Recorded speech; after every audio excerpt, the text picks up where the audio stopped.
थोड़ी पाकिस्तान वाली बात कर ली जाए। आमतौर पर मैं पहले फैक्ट आपको बता देता हूं, पर आज मेरा मन जो है डायलॉग बोलने का कर रहा है। वो मीम्स नहीं देखते हैं आप, उसमें एक मीम आता है, गजब बेइज्जती है यार। वैसी बेइज्जती हुई है पाकिस्तान की, ठीक वैसी बेइज्जती पाकिस्तान की हुई है। इसीलिए शायद ये कहावतें बनी थी, घर में नहीं दाने अम्मा चली भुनाने, ऊंची दुकान फीका पकवान, अज्जल गगरी छलकत जाए, खोदा पहाड़ निकली चुईया। इसे ये भी कह सकते हैं ट्वीट किया और फिर डिलीट कर दिया, शेख चिल्ली के हसीन सपने। ये स्थिति है आज पाकिस्तान की, इसी पर बात। नमस्कार, मैं ललित प्रजापति। दरअसल यूएस ईरान में जो समझौता हुआ उसे लेकर पाकिस्तान की फजीयत हो गई है। वो क्रेडिट लेने की कोशिश कर रहा था, वो क्रेडिट लेने की होड़, श्रेय लेने की जो होड़ थी वो उस पर भारी पड़ गई। क्योंकि बाद में, शुरुआत में तो उसने कहा कि इस्लामाबाद में जो डॉक्यूमेंट था या ज्ञापन था या जो एक पूरा इस्लामाबाद का जो डॉक्यूमेंट था वही पूरा इंप्लीमेंट हुआ। बाद में पता चला ऐसा कुछ नहीं है गुरु, सब पहले से तय था। सिलसिलेवार बताते हैं। यूएस ईरान शांति समझौते को लेकर पाकिस्तान को बड़ा कूटनीतिक झटका लगा है।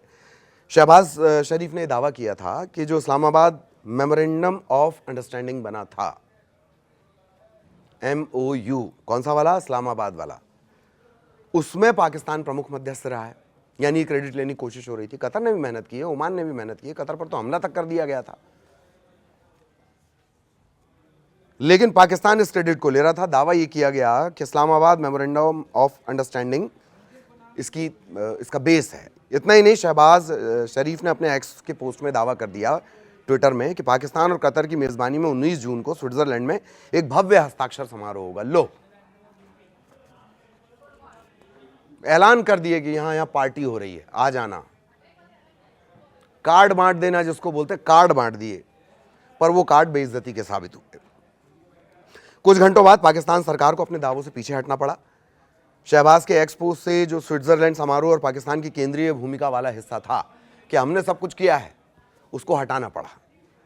ईरान ने पाकिस्तान के दावों की हवा निकाल दी, एडिट करना पड़ा उसे। सबसे प्रमुख हैं आप पाकिस्तान के, वो ट्वीट करने से पहले सोचना चाहिए, तोल मोल के बोल, इसीलिए बोलते हैं भारत में। खैर, ईरानी विदेश मंत्रालय के प्रवक्ता हैं इस्माइल बाकाई, उन्होंने साफ कर दिया कि अमेरिका और ईरान के राष्ट्रपति पहले ही डिजिटल तौर पर समझौते पर हस्ताक्षर कर चुके हैं। स्विट्जरलैंड में किसी हस्ताक्षर समारोह की जरूरत, किसी जलसे की कोई जरूरत नहीं है। ये ईरान के विदेश मंत्रालय की तरफ से साफ किया गया। यानी जिसका प्रचार पाकिस्तान कर रहा है, ऐसा कोई मामला ही नहीं है।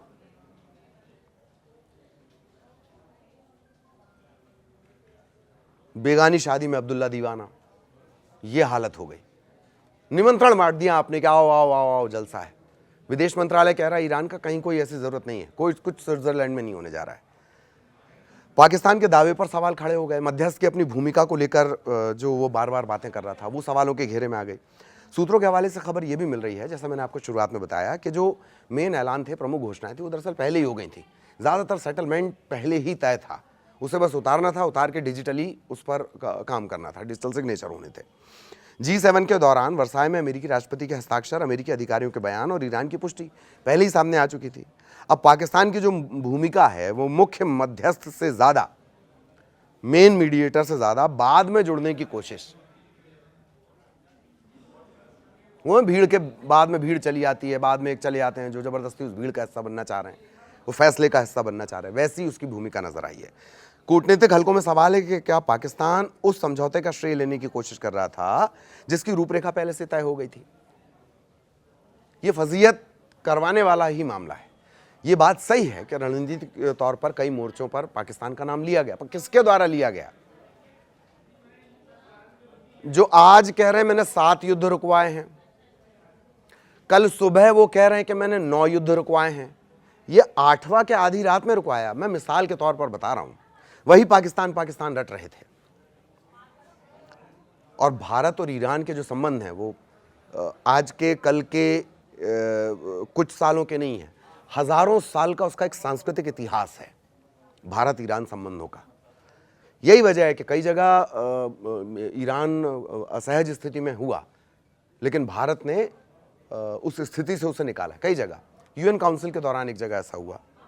तो आधिकारिक तौर पर जो शहबाज शरीफ की पोस्ट थी उसमें बदलाव किया गया, दावों की वापसी को डैमेज कंट्रोल के तौर पर अब देखा जा रहा है, लेकिन डैमेज तो हो गया, अब कंट्रोल करने की कितनी कोशिश की जाए।